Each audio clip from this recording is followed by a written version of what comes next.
Election day is around the corner. Millions of Americans have already cast their ballots. And this Tuesday, we'll find out where our country stands and where it plans on going. From the governor's races in New Jersey and Virginia to the mayoral battle in New York City, the stakes couldn't be higher. The results will determine whether America keeps moving towards safety and prosperity or backslides into the failed promises of socialism. We're being told that we should hand power back to the far-left radicals who wrecked our cities, bankrupted our states, and mocked our brave police officers. But we see the truth. The left hasn't learned a darn thing. In New Jersey, Democrat Mikey Sherrill is basically a clone of the same disastrous agenda that pushed Green New Deal mandates and sanctuary cities. Her opponent, Jack Ciattarelli, put it best on our show earlier this year. People have had it with these far-left radical extreme policy positions that Democrats have taken. I just don't understand it. They're out of touch and totally arrogant with what's going on in the minds and hearts and souls of everyday New Jerseyans. He's right. Voters are fed up. But just across the Hudson, New York City is flirting with something even worse in Zohran Mamdani, an avowed democratic socialist promising to tax more, police less, and subsidize everything, just as long as voters don't catch on to the skeletons in his closet.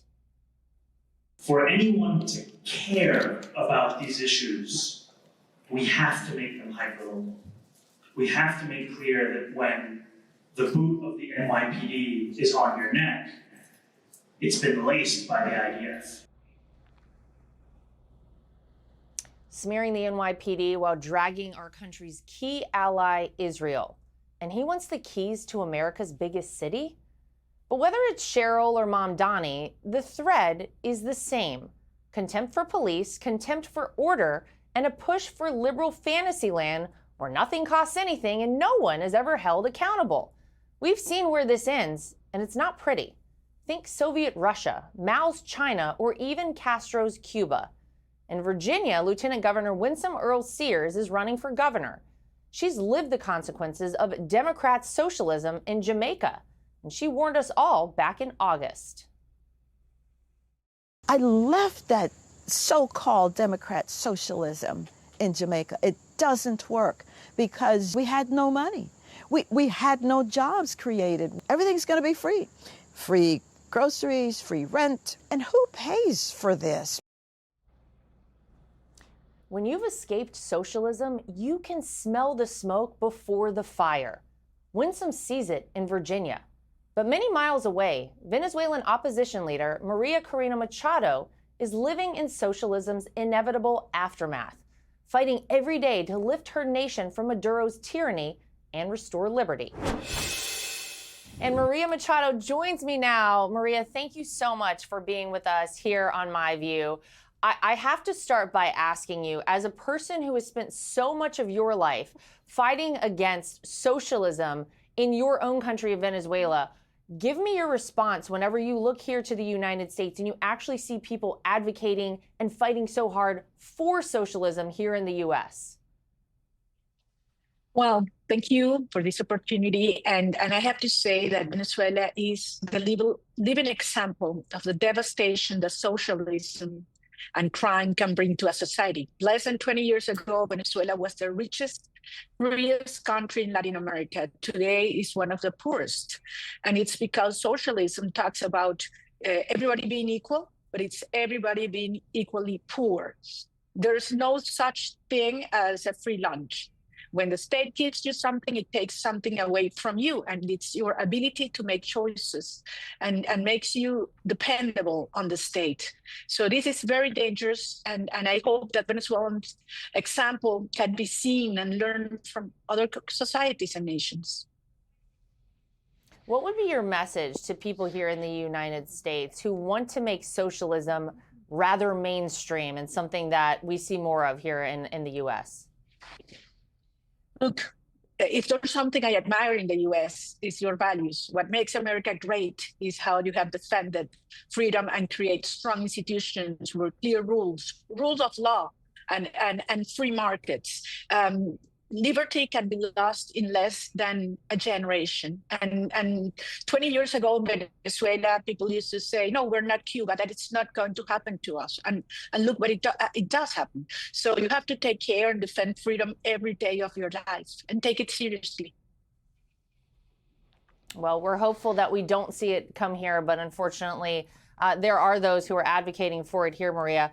Let me ask you, do you agree with the Trump administration's decision to put a $50 million bounty on the arrest of Nicolas Maduro? What's your reaction to that? I absolutely do. Nicolas Maduro is not the legitimate president of Venezuela. He lost an election. We won by a landslide, and he committed fraud. And he has been applying state terrorism. He declared war on the Venezuelan people. It has been stated by the United Nations Fact-Finding Mission and the Inter-American Commission on Human Rights. I mean, these are crimes against humanity. And Nicolas Maduro is the head of a narco-terrorist structure that has as he has declared war against the Venezuelan people, also he has declared a war against the democratic nations in this hemisphere. And the way to stop a criminal structure is through, law enforcement and cutting the inflows that comes from their criminal activities, like drug trafficking, human trafficking, gold smuggling, and so on. Well, we've certainly seen tensions heighten between our two countries as a result of some of the drug cartels. We've seen the response of this country, the United States, to having these narco boats coming into our waters, coming to America. What do you make of all of that?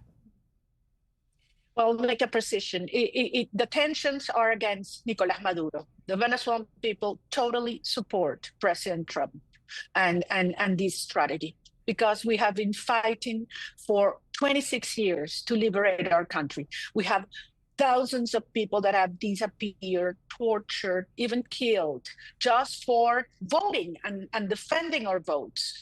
And now we have the possibility to stop this war, because this is about saving millions of lives and turning Venezuela from the criminal hub of the Americas into the energy hub of the Americas. We will turn Venezuela through an orderly and peaceful transition into the best ally, the best security ally of the US. We will get rid of the Iranian, Russian agents, the groups from Hezbollah, Hamas, and the cartels that freely operate in our country, and for the benefit for very few, and hunger and poverty for a majority of our country.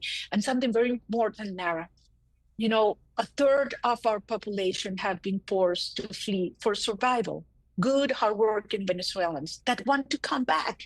And the day Maduro goes, you will see millions of Venezuelan migrants coming back home. We want our children back home to build a prosperous, safe nation that is going to be the greatest ally of the United States in the region. Well, we certainly like the sound of that, and best of luck with all you're doing. Maria Machado, thank you so much for joining us here tonight. Thank you very much. My pleasure. Hey, Sean Hannity here. Hey, click here to subscribe to Fox News YouTube page and catch our hottest interviews and most compelling analysis. You will not get it anywhere else.